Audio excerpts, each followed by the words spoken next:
to another episode of Movement Meets Therapy. My name is Demi. I'm so glad today we're talking to one of my very first colleagues, David Geddem, who is a physical therapist, and I met him at my very first clinical position right out of grad school. And this conversation is very nuanced. We talk about the current healthcare system and what factors are at play, why assisted living is even a thing in our country, and we talk about what it's like working inside some of these units, which are sometimes lockdown units. That's the one we met at. And the magic that can happen, whether it's dance therapy, physical therapy, and the different factors that are also at play when we imagine a new way of helping our elders with their end of life care. So glad you're here for this one. Let's dive in. Hello, everyone. Welcome back to another episode of Movement Meets Therapy. I am joined by my dear friend and colleague, David, who I met at my very first clinical job right out of grad school. Very green and eager and excited to work with people using the modality of dance movement therapy. And I met David. He was working as a physical therapist, so we immediately connected over the mind-body connection and the population we were working with. And I am no longer working with that population, but they still need awesome therapists, just like David. So, David, welcome. Hi, Rebecca. Nice to see you again. Yes, nice to see you and hear you. So, David, if you could describe your work in a few words or like an elevator pitch for someone and how you work with people and help humanity, how would you go there? Well, I'm a physical therapist and I work with different kinds of populations from grad school on. I initially started working with athletic population and cardiac rehab, and then I went into geriatric care. And by the time I met you, I was in dementia care. And this is still living there. But I think I've worked with pretty much all kinds of populations so far, except for ICUs, intensive care units. That's the only thing I haven't done. You do need specialized training for that. And my grad school was in rehab, cardiac rehab. So yeah. Yeah, it's a lot. And I'm so excited to peel back some of the layers of how you found this work and what it means to you and what your patients mean to you, and different, maybe if you could eventually sprinkle in some stories or happy memories that you have with some of these people you've worked with, maybe reflecting on that. But take us back to the beginning a little bit, because I know that you grew up in India. Take us back to young David and what you were doing on your path when you were growing up. Young David. Well, young David was a highly idealistic dreamer most of his life, and I think he still is. I grew up in India, in southern India, in a city called Visakhapatnam. It's by the sea. My father worked as an engineer at the port there, and my mother was a teacher. Um, I come from a family of people who love education. And so I always had that in me when I was growing up. I wasn't very good in school, but I did really well in the subjects I really liked. I was very picky. So, Mm-hmm. yeah, so my father was an engineer, but I never did well in math, but I loved engineering. I used to go to his office and watch the ships go by. Um, you know, all the machinery that he used to be in charge of. I used to love going there, and but I was never good at math. And but I was also very much interested in the human body. Um, it was fascinating for me. Even in middle school, I remember using my pocket money to go visit a medical exhibition at the local medical school there, just because I was Mm-hmm. so interested in it. And I was a middle school kid, and I rode my bicycle and went there. And after high school, I decided to go into med school. I did. Um, I took the exam in India for the med school, but I couldn't get through it because the competition was very high, and Mm-hmm. I didn't want to waste any more years preparing for that exam, taking that exam again. It's not that I didn't like fighting, it's just that it felt futile when you compare the numbers, the number of kids taking the exam and the number of seats that are available, admissions are available. So I was looking to go outside the country, and that's when I came to know about the med school in St. Petersburg in Russia. So I took some preliminary testing, sent my scores in, and they said, "Yeah, if you are interested in taking the pre-med course here, come on in." And I went there and did the pre-med, learned Russian language, then went to mid school there for about 2 years. And Russia was a different place back then. It just came out of communism. They were having problems with nationalism and fascism, and I had trouble there being a non-white person. My classmate was killed. I was beaten, and I was also very young. I went there when I was 17 and a half years old. I wasn't even legal to travel outside the country. My parents had to sign a letter saying that they're okay with me going out. And so I was one of the youngest kids there. And Mm. I was sort of good in school, had dreams, but I wasn't very good at dealing with the world. So I had to come back home. And I think I was broken down in so many ways. And physical therapy was suggested by my uncle. He was an orthopedic surgeon. Both my uncles are doctors. One of them was an orthopedic surgeon. He taught at the med school there in India. And he said, "Hey, if you want to go to PT school, it's also about the human body. Why don't you try it?" And I went to PT school, and that's how I ended up in PT school. Um, it, in the beginning, it was definitely hard, the change from med school to PT school, because PT school felt like a watered down version of the med school in so many ways. Right. Um, Yeah. I wasn't very happy with some of, but I had to accept whatever was happening. Um, and that's how I ended up with PT school. Yeah.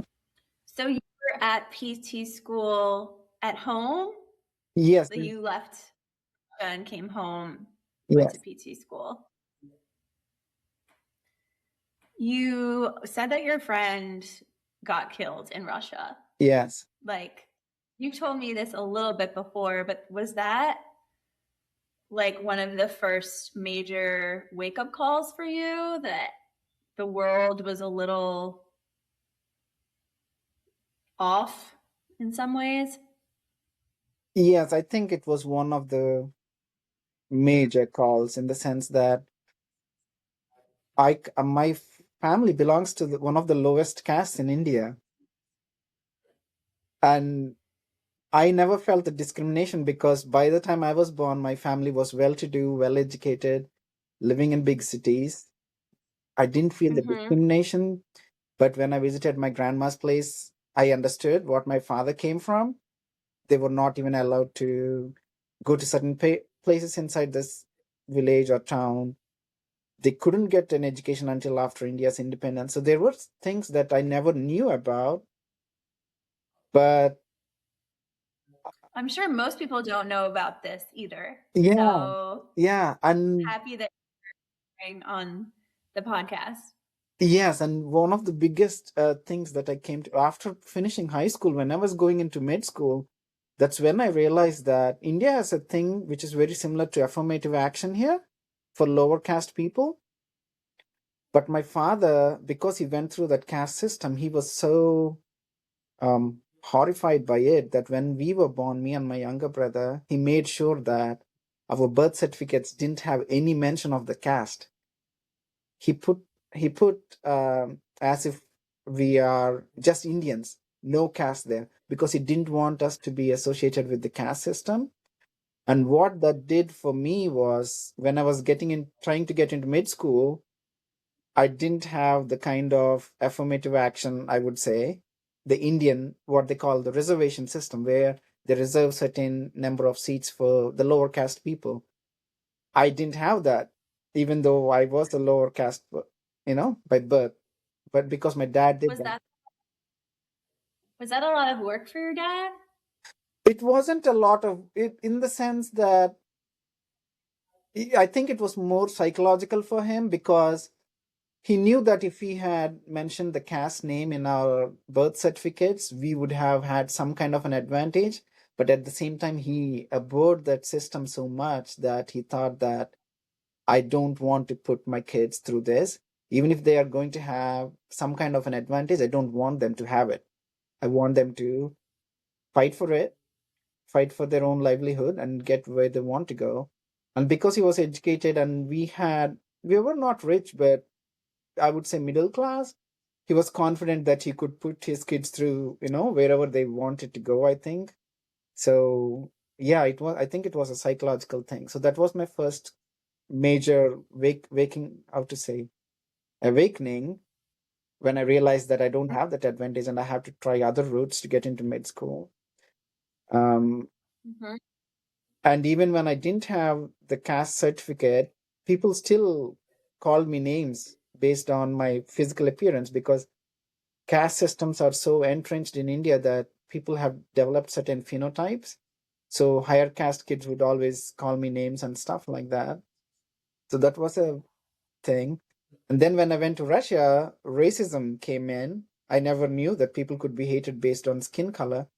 India is a India has its problem with skin color discrimination, but not to the extent that I faced in Russia. My classmate was from Mauritius. His name is Atish, and he was killed just because he was black, brown. I was beaten twice because I was brown, and I heard the things that they called me. So it was definitely, for a 17 and a half, just out of high school, very protected environment, experiencing this was really traumatic for me. Really traumatic. Yeah. Oh my gosh. Yeah, do you have any, I mean, what were some of the positive memories of Russia, or was it all just horrific for you? No, there have been quite a few positive experiences there. In fact, I still love Russia and Russians. In fact, most of the post-Soviet countries, um, because because of the way they took care of their own people. Russia communism had its own problems, but at the same time, they had a way of dealing with problems and taking care of their own people that we don't see in most of the countries around, you know. Talking to the older people who lived during the Soviet times, I could understand their struggles, but also what they have accomplished as individuals and also as a nation. I've learned a lot, and yeah, I feel like almost every American should at least travel once to talk to the older people who actually lived through the Soviet times, because I was brought up on a very rich diet of anti-communism. And then after I went to Russia and spoke with these older folk who lived through those times, I realized that it had its problems, but it wasn't as they have told me, how propaganda it was. So I think I learned more through traveling than by reading or watching TV. I think that was a nice thing for me. Right. Like that lived experience, talking to real people, recognizing that it's not so black and white, Yeah. someone's experience.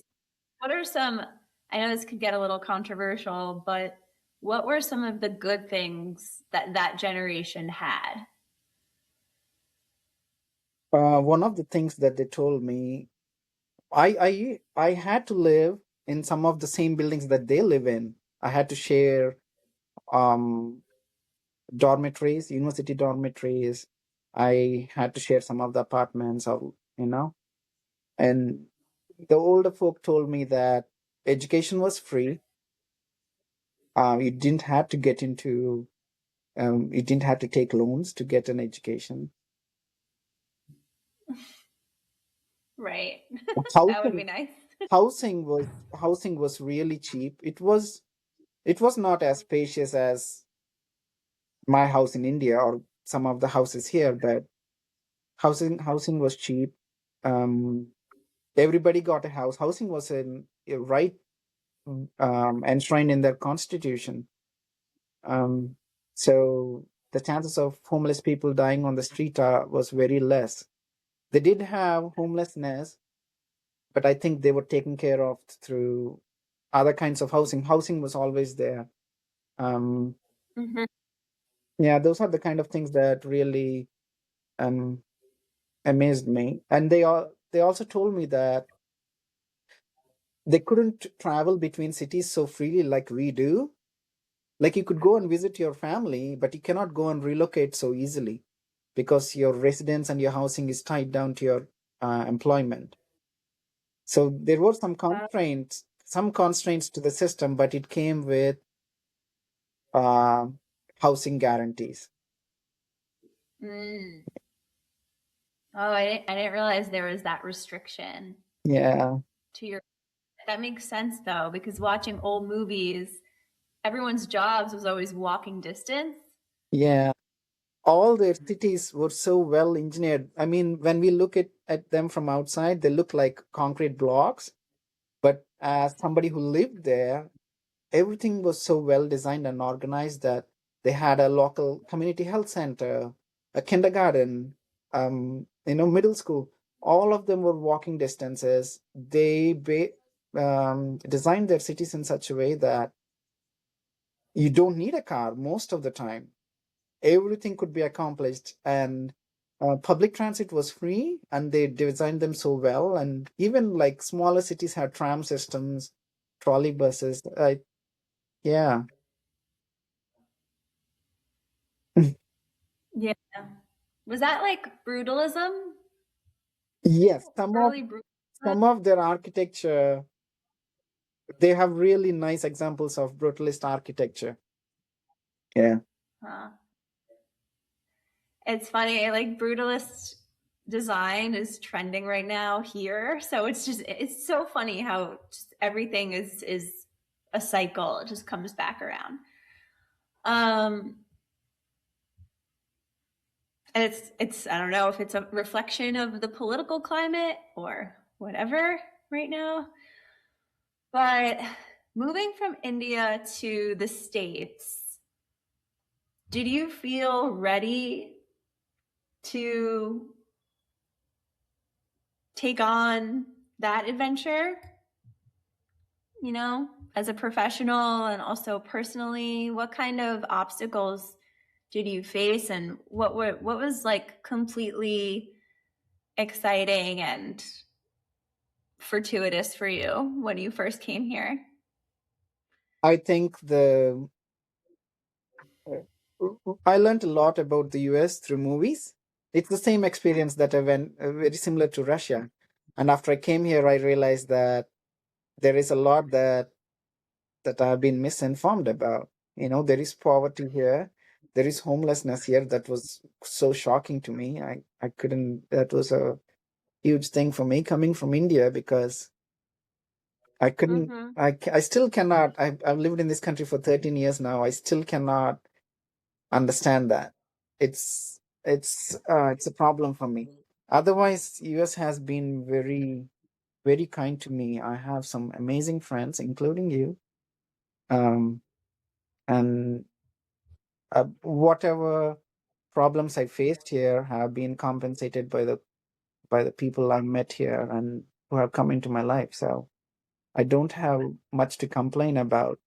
It definitely was a shock in some ways. For example, the population density is low. Once you go out of the city, New York, if you go upstate or if you drive around the country, you realize how sparsely populated it is. Um, so nature is mostly pristine, when compared with India. You can still go to some of the national parks and be at awe. Yeah. Yeah, right. Um, so thinking about nature, and I'm just getting this like intuitive hit right now. This feeling of like being so close to nature and honoring nature and being outside a lot.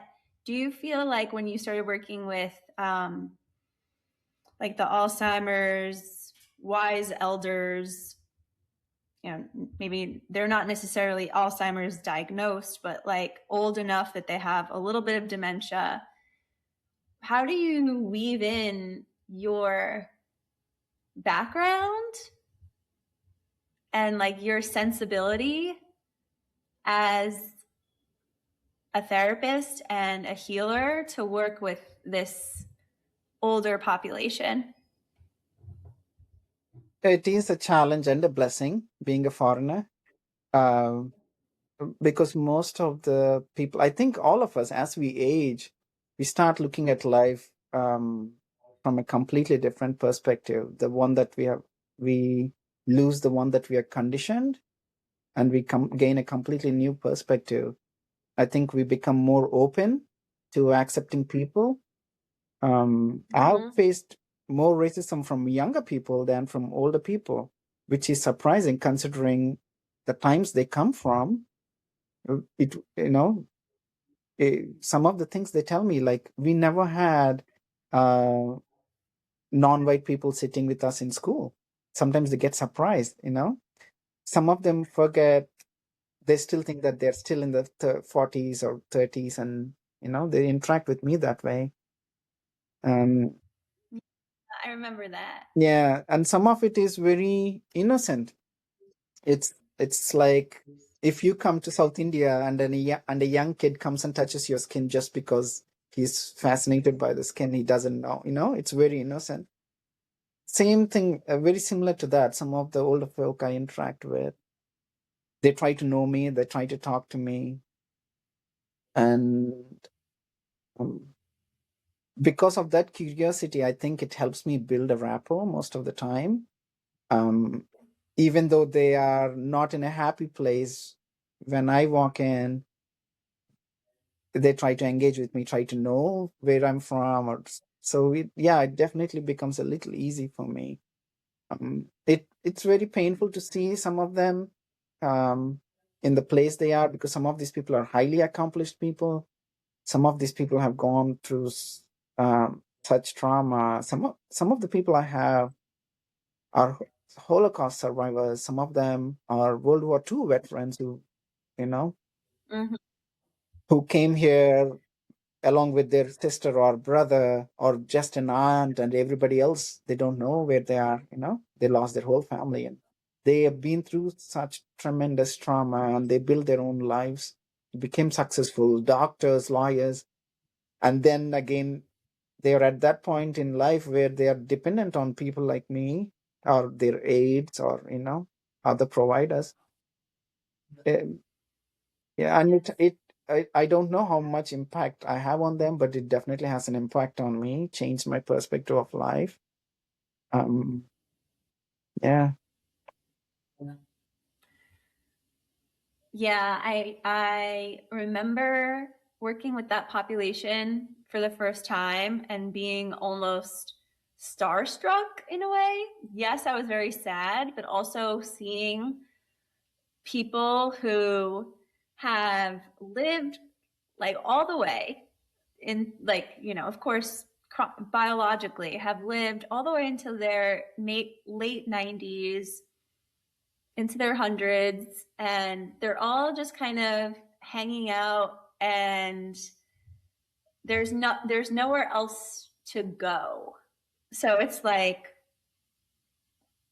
how do we help this population utilize their imagination again and remember that they still have those neural pathways to take up the time of their day, whether that's doing some stretching or walking with a neighbor or listening to music in a group therapy. I think that's when we met too. You were like, Yeah. who is this person? Yeah. Yeah. One of the reasons I was, um, when I first saw you, a lot of young people come in into geriatric care and then leave. And even when they come in, they are either they feel out of place, even if they specialize in it. They feel out of place. They don't know how to interact. Um, they feel awkward. Uh, a lot of things. And when I saw you working with them, one of the reasons I came and spoke with you was because you are talking to them and playing with them. Literally, the first time I think I saw you was with colored cloth, swirling around, and that's how I saw you. And I thought, Yeah. here is a person who is actually interacting with them, person to person, human to human. And I don't see that often there, because most of the people there see that as a job. And especially therapists, the young ones, I think you build some resilience as you age, but when you younger ones, it's hard for them to accept what they're seeing, the condition of the people. Sometimes it's hard for them to interact with these people because they never did. You know, our society has created taboos around age and certain other things that, you know. So yeah, that's how I saw you, and you were one of the few people there that actually indulged them in so many ways, and you used to talk to them as if they are your friends. So yeah, you did an amazing work there, and I wish there were more people like that. Because even when I work with them, I cannot. When athletes come into my clinic, I can tell them like, "Hey, you need to do 30 repetitions of quadriceps for the muscle, to make it stronger Mm-hmm. again, pre-surgical and post. Yeah, if you want to gain that 5+ strength from before surgery, you need to do 30 reps or 60 reps, whatever. I cannot do that Mm-hmm. with them, but I can make them do the same exercise with some kind of play or like making them stand and throwing a ball at them and making them hit it back is Yeah. basically dynamic standing exercises, balance exercises, you know, including play in that. And I think that's where movement therapy comes in when compared with physical therapy. Right. What do most people not understand about working with an Alzheimer's dementia client? And maybe there's someone listening who has a family member or a friend or a loved one who just got diagnosed with one of them. So, what would you want to share about common misconceptions? Um, the disease process is not the same in every individual. Even with the same diagnosis, for one, the progression can be very fast or the progression can be slow.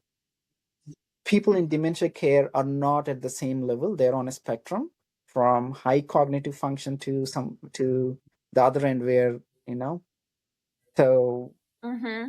that is a big gripe for me. I'll talk about it. You might have noticed that too. But I think the biggest Yeah. thing the people lose when they get diagnosed with that and then they're put in care is their agency over their own life, especially for higher Mm-hmm. cognitive functioning. When you take away their agency, they basically lose their own self. You don't feel like a human anymore because somebody else is doing things that you can participate in, take care of. And most of the dementia care facilities, unfortunately, take that away. They do not cater to individuals. They cater on the same plane. So if you are sitting somebody down at a table where nobody else can speak, and this person is high cognitive function, and this person wants to talk to people, that's a bad Yeah. place for everybody. And unfortunately, that's how we are uh, assisting them, I should say. And I think it needs to be changed. We need to cater based on individual needs. We need to understand the disease progression in that particular person, and also the diagnosis is not uniform across the board. It's dependent on the person, what kind of physiological process is happening and how fast the progression is. I think that's what families need to understand. And the most important part, I think, is um, interaction, any kind of interaction, to maintain what we Yeah. already have, even if it's walking, talking. One of the most amazing things I've noticed in dementia care is that even the people who cannot recognize themselves sometimes in the mirror, or even recognize their own kids, own family members, when they are put in front of a piano or a musical instrument and they have played that before, they come out. Yeah. They play music without sheet music, without looking at sheet music, and that's the amazing part, most amazing part for me. Um, yeah. Yes. Yes. I totally 100% agree with you. I think that focusing on the individual's strengths, individual's gifts, because it's so jarring to go from that because that is how our society is structured anyway, especially over here. I Yeah. know that dementia care is different in other countries, like in Denmark or in Italy. Like it's totally right. Like all these places, they're totally different because they're not so individualized to begin with. But over here, you're looking at these really successful, accomplished people, specifically in New York, we're talking about. And then they come into this almost like classroom setting again. Yeah. And it's like, what are we doing here? Yeah.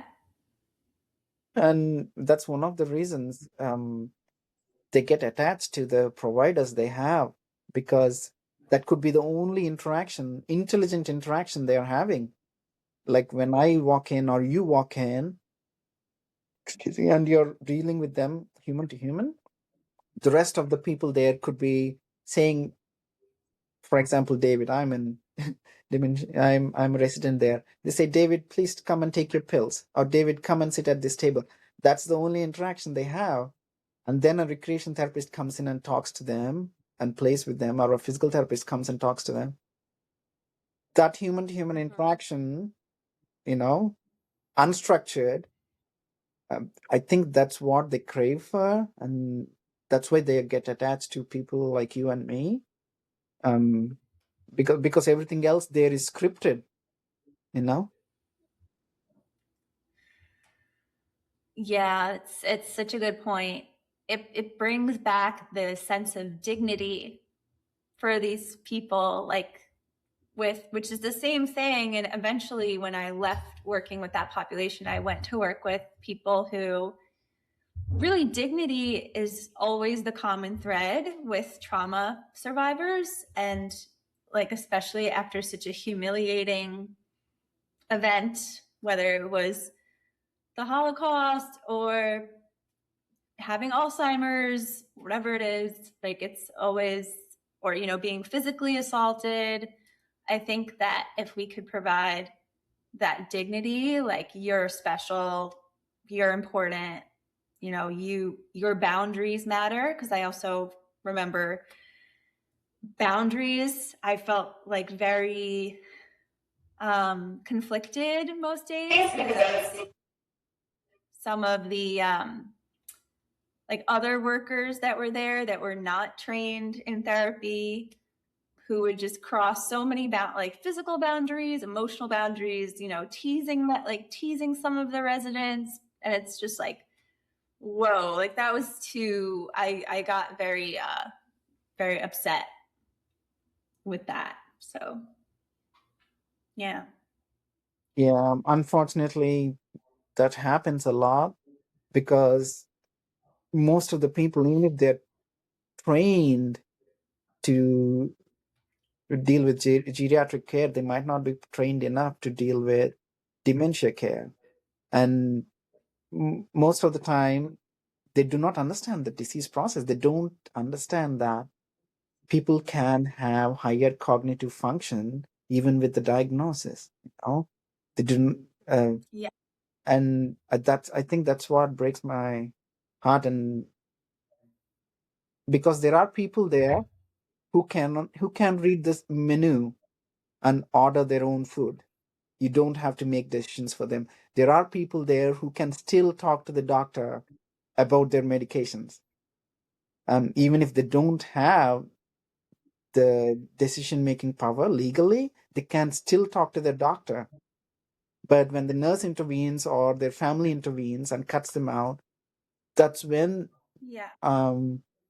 I feel like they deteriorate faster when they lose their agency, you know, or at least the how illusion. Even you know, sometimes you need to lie. Sometimes if you have to lie for the betterment of the person, if you think it helps, at least have create the illusion of agency. For example, I've read a study in one of the European countries where they have brought in college students to live with people in a assisted living facility, um, and they have Wow. seen cognitive function scores of cognitive function increase because they are interacting with these young people, and they're going out shopping or doing things that they wouldn't have normally done, and that has made a huge difference in the way um, they look at themselves. And also it also maintains their motor and other functions. If you're walking, you'll maintain that function. If you're talking, you'll maintain that vocabulary. I think that's Right. That's huge. yes. Do you think it's just a matter of like distributing funds differently? Like how do we change the way it is over here? I just don't. Is it because like I don't know. I don't know how we got this bad with this population of people, you know, especially when some of us know that to get older is such a privilege, and it should be so celebrated. It shouldn't be like, all right, time to pack it in, you know, like let's push Grandma Sally into this tiny 4x4 dark closet. Um, Like, it's just so sad. I think it is a policy issue and also how our economic system works. Nothing good happens unless it's profitable. So for systemic changes to happen, it has to be profitable to somebody. One of the reasons we are gathering all our grandmas and grandpas and treating them as captive um, banks, literally, that's how most of these facilities are working. They are making sure that they drain their bank accounts out. And if they run out of their funds, then they're put back on Medicare, you know? Um, I know. I It's like, well, we're millionaires and they just, yeah, these facilities yeah. take all their. And I think these facilities are designed to drain out their life savings rather than to provide care towards the end of their life. That's how I look at it. If I say this out loud, I might get into trouble. Also, coming from India, India has a lot of problems, poverty. But at the same time, most of the families try to take care of their own elders. Um, But I'll say it. I'll say it for us. You're still working there, but I'm not anymore. So I'll say it. yeah, so I think it definitely has to change. If you eh, these are our family, grandpa and grandma, and most of the time they do not complain because they don't want to be a burden. I've heard that a lot of times. Some of these older folk tell me that I don't want to tell this to my son. I don't want to tell this to my daughter because I don't want to be a burden. So they are bearing pain there. Yeah. Yep. And we think that we have done the best, made the best decision because this facility is nice, clean, they have meals all the time, but we do not see how they are being treated as humans, you know?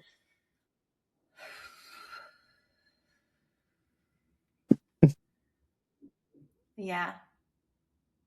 What different, what are some of your like physical therapy or movement techniques that you found really brighten up someone's day or helps them cognitively flow a little bit easier? Or are there like a subset of exercises that are like your go-to exercises? Because I know that for dance movement therapy, depending on the client, I use like a core set of tools.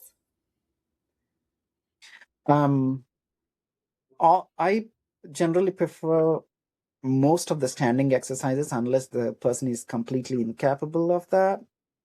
Um, Most of the time, the the resident population is put in wheelchairs to prevent their falls. It's a liability issue for them. So even if they're able to ambulate with a walker or with assistance, they would rather have them in a wheelchair than let them walk because they don't want them to fall and be a liability issue. And it reduces their overall mobility. So Mm-hmm. I prefer standing exercises most of the time. Even for people who cannot stand, I use a stander, which puts you in a standing position and helps you activate your feet, bear some weight on your legs if you cannot stand up by yourself. Hip abduction, hip abduction exercise while you're standing, which is basically very similar to one of the dance moves where you kick your leg sideways. That strengthens, Mm-hmm. Close your hips, right? and it helps you take a step and clear the ground. So that's one of the exercises that I concentrate on. People who are able to stand by themselves, one of my favorite exercises is throwing the ball at them and making them hit it back to me. That's one of the exercises. It is standing dynamic balance. Most of the time, because they think it is playing, they are happy with doing that. So even on bad days, I'm able to make them do that. And sometimes I put on 1 pound weights on their wrists. And so every time Uh, they lift to hit the ball, that is an exercise for them. Another exercise is if they have poor balance, I give them a big ball and make them walk with the ball. The ball basically obstructs their vision so that they cannot see on the floor. and it helps their balance. Um, so yeah, those are some of the exercise I prefer doing with them. But even if they're not able to stand, I have a sling that goes through the groin around the waist, and I can like basically hoist them up and make them bear some weight if they're not able to do that. I try to make them as functional as possible, as much as possible, um, because the only way to stop deterioration is to use them. Yeah. I've never seen you do the sling. That sounds really cool. It is cool, but it requires a lot of my energy, and Yeah. I cannot do it with bigger people unless I have somebody assisting me. But it definitely helps because most of the time, once the people understand how to bear weight on their legs, it becomes easy for them to take baby steps or start walking with a platform walker. Um, Mhm. yeah. Is it kind of like a Benjamin Button situation for you sometimes where you're like, oh, this person's totally regressed back to their beginning? Oh, yeah. Some of the motor functions that we have, it's like riding a bicycle after 20 years. You can still get on the bike and ride it because there are some uh, coordinated motor skills that are imprinted in our brain. So even the people who have been in a wheelchair for a year and a half, if they don't have any hamstring contractures and I'm able to make them stand up, bear weight, and most of the time when I tell them, can you take a step or two, they try it and they are elated because they are able to reciprocally put their legs forward. So it definitely is. Definitely. It's like Uh, relearning some of the skills that they learned as a baby sometimes. Sometimes it's and pure I regression. yeah, they're lighting up in all those the areas like the limbic system of the brain is lighting up, which I don't know if everyone knows this, but the limbic system and the emotional system, I mean, the balance and the emotional system are so connected. They're Connected. so intertwined. Yeah. Same thing with, So if yeah, if someone's having an outburst, an emotional outburst, you could take them for a walk. It's so, I mean, we take it for granted when we're young, I think. yeah. It's also because of our healthcare system, how it looks at health. It doesn't combine psychological and physical health together, but they're interrelated. Exercise releases feel good hormones. And if you are depressed, one of the ways to help yourself would be to get some exercise. It's not always works, but they are interrelated. I think our healthcare system um, it sees them in an isolated way, physical health and mental health, but they're interrelated. I think that Yeah. that's where dance movement therapy comes in. Like, um, I have I have people who participate in some of the dance sessions there, in yoga, in tai chi, because it's Mm-hmm. fun. Because it's fun, not because they would rather go there than come to me and do exercise. And I feel like they have better balance. I mean, objectively I can measure it, and multiple studies have been done, and they do have better balance than other people. They are in a better mood. Yeah. Do you find that if more physical therapists and dance movement therapists work together, then some more of that like objective research could be supported? Like I feel like we should have some kind of coalition because dance movement therapists as their own category under the licensure of creative arts therapy sometimes struggles because compared to like let's say art therapy or music therapy, you can't look at something on a piece of paper, you know and like with physical therapy, you can look at the movement and the numbers that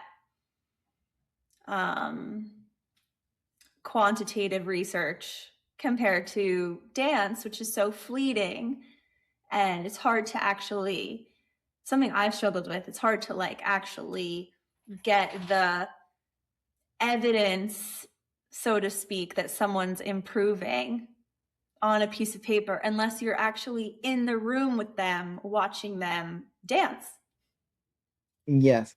So two things I would like to say about this. Um, the first one is we are struggling in our with our professions in individually because we are trying to make a difference in this world, but at the same time we also have to earn our living, and the licensure system and this whole the problem is that sometimes we feel that the other profession is taking away our money. I think that's one of the biggest problems for not collaborating.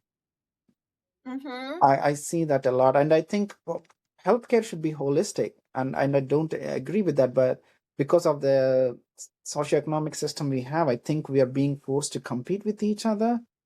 Um, that's the first one. The second one I want to say is that physical therapy also started from a very similar position of being a very nascent science that came out of orthopedic and musculoskeletal medicine. Some of the techniques that we practice now used to be formerly done by orthopedic doctors and orthopedic nurses, you know, and there wasn't a vast research body uh, back then.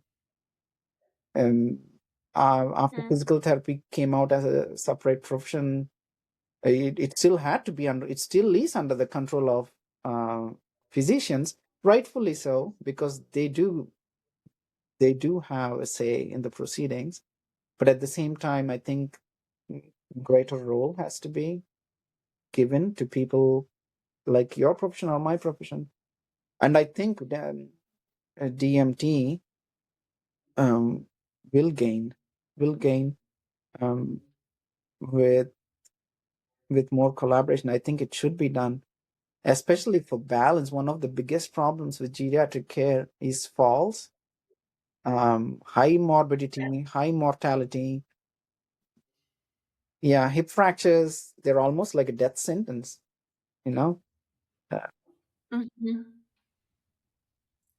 And if someone's dancing, and there's something about too about the group dance, which that's why I love group dance. I love going to dance class. I love somatic dance groups, all of that. Like I think it should just be forever that we have group dance. And like it was one of the happiest times for me to actually dance in those rooms with people who have lived so long, and I respected them so much. I still do.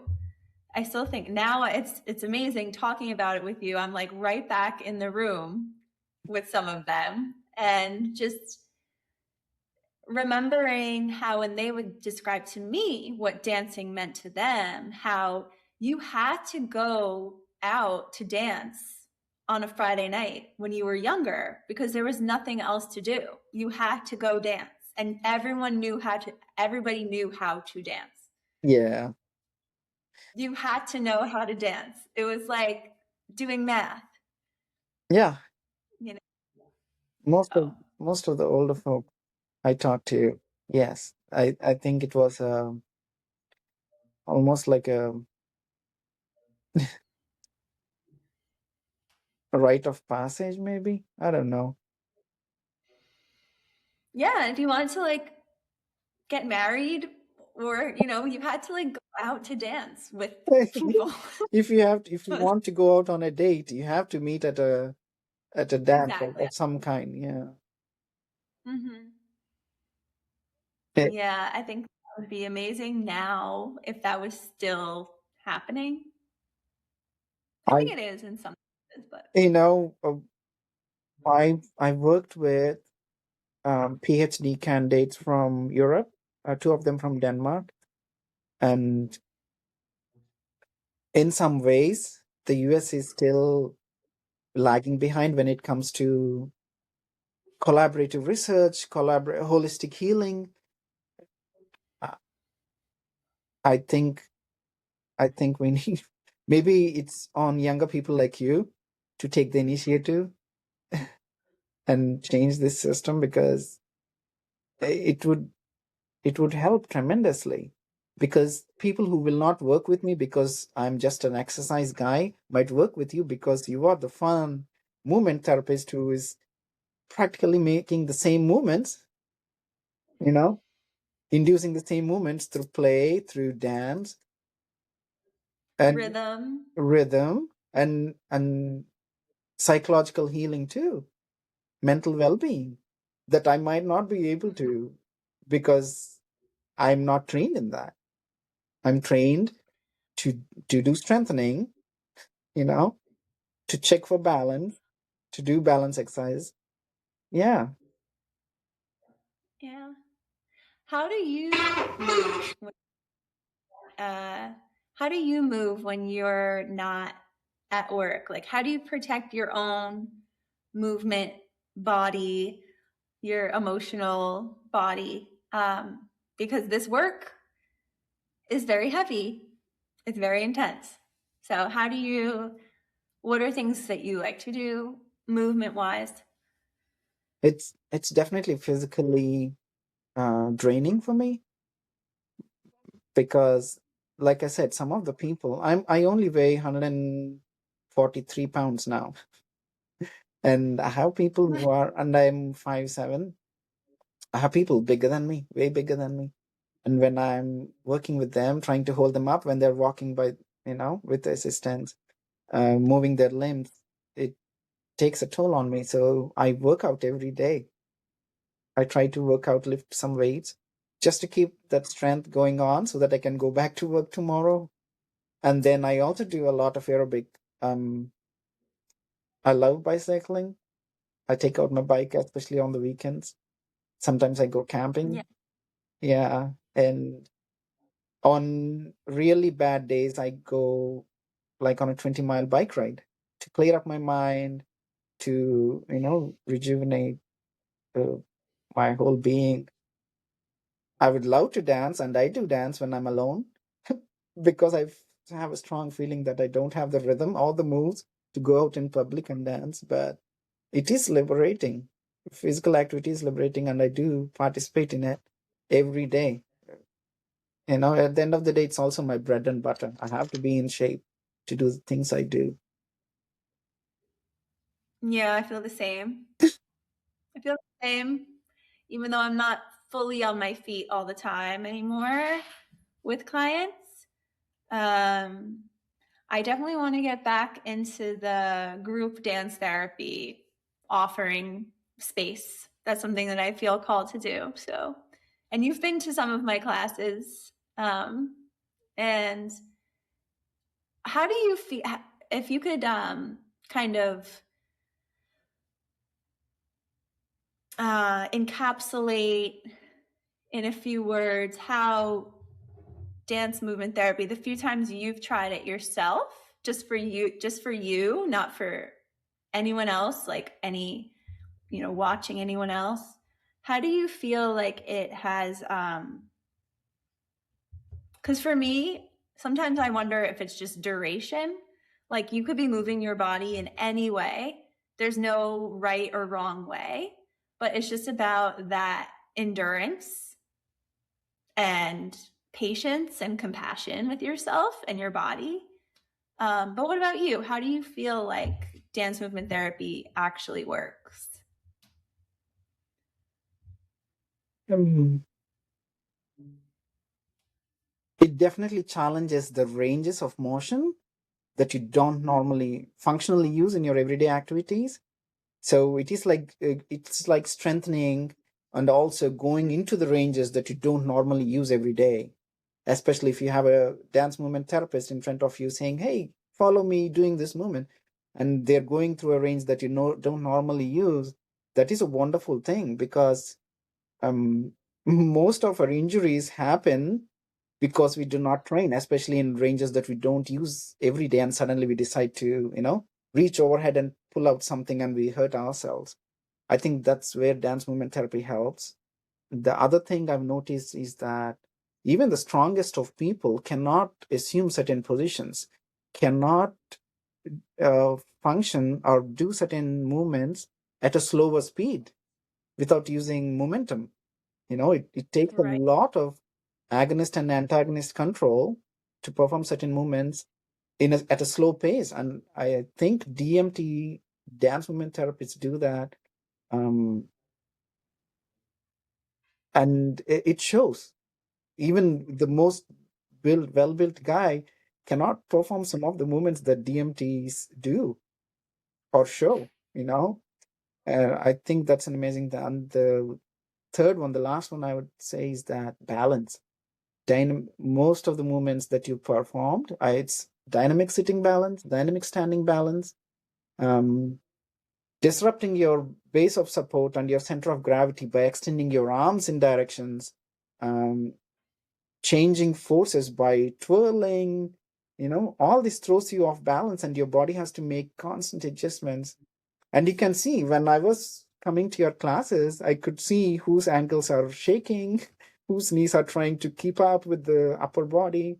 It's an amazing thing. I think that's why collaboration is important. And I wish more physical therapists speak up.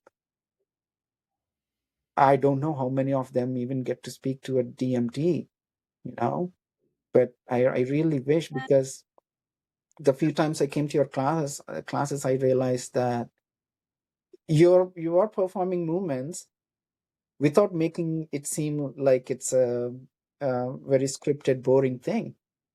And we learn better when we are playing, and that's what DMT brings to the table. Yeah. Yeah. Playing. I guess I didn't realize this until the past few recordings I've done with people, but hopefully I'm going to have a few more dance movement therapists on soon. Actually, a drama therapist coming up, which is similar, but there's more speech involved. So that's exciting. But play, even when especially when I was doing my trauma certification a few years ago, we talked about how play, and you need play for empathy. You really need play to feel empathy towards someone, because there needs to be this light flexibility between images or characters that you're going in between, and it's okay to lose your center for a while. It's okay to not be yourself that you always are during every single day, um, because whether we like it or not, that image or that identity is always going to be there, like a few minutes or a few hours after you leave that dance therapy session anyway. So it's okay to take it off for a while. That's usually what I go for with people. Yeah, I I I, I look at DMT as goal setting without goal setting. When they come to me, yeah, that's how I look at DMT. Because if you do not have to, for me, when they come to me, I have to justify why I'm doing certain things. I have to put up a goal, and then justify that I'm going towards this, and I have to do that. And they have to do it along with me. Whereas in DMT, you are working for balance without telling them that you're working for balance. You are working for range of motion without telling them that you're working for range of motion. And I think that's what makes it more fun. You're not constrained. And that's why the few times I came there, I used to think this would be a wonderful way to increase this range of motion, or this would be a wonderful way to challenge balance. Right. Yeah. I also miss working with the Alzheimer's dementia population sometimes. I'm like, I wish that I could just do a pop-up or something, because I know so much more now compared to when I started. And it's so hard to actually go back there.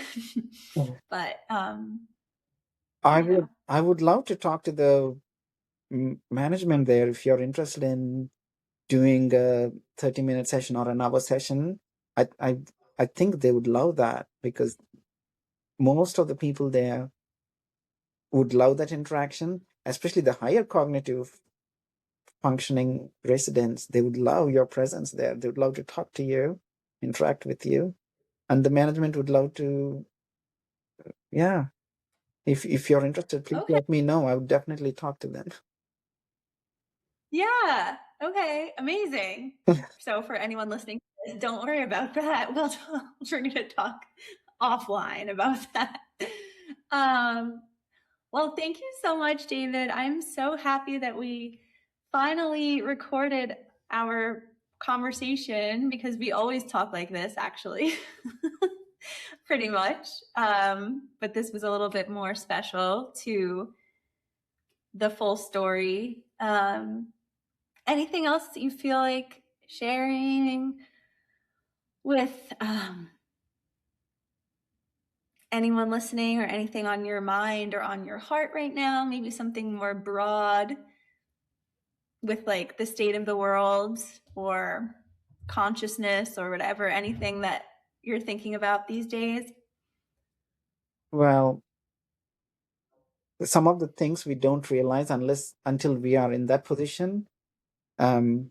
Me working with older folk has taught me a lot of things, not just grandmas and grandpas, but also young people who have suddenly lost uh, their function, motor abilities due to accidents, whatever. It can change your life Yeah. so quickly. And I think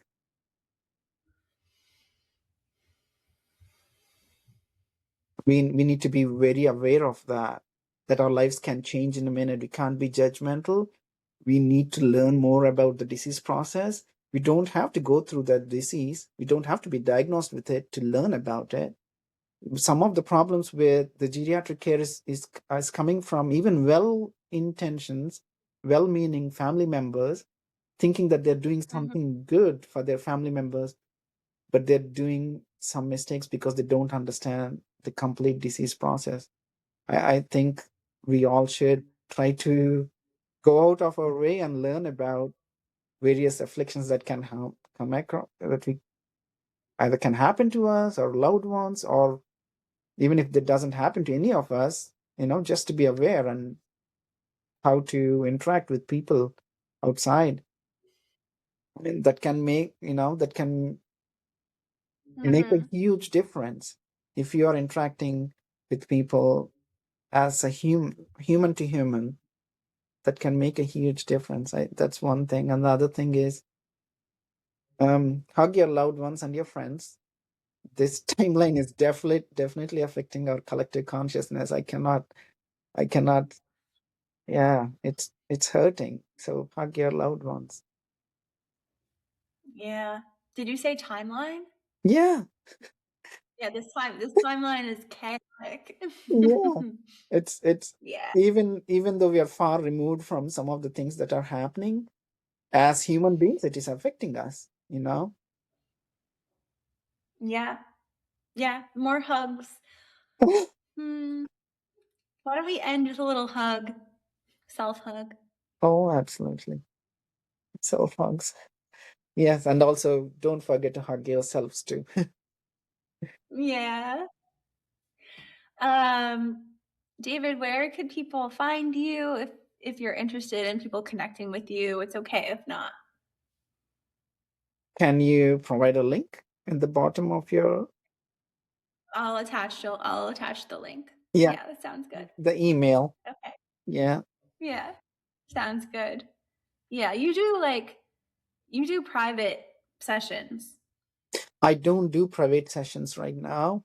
I only work through my, Right. I only, Clinic. yeah, I only Mm-hmm. work through the clinic I'm with right now. I don't have the Yeah. time to do private sessions.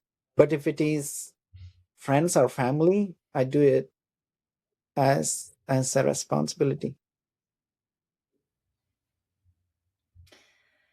Thank you again, my friend. And for those listening, we will see you next time. Thank you so much for being here. Thank you for giving me this opportunity.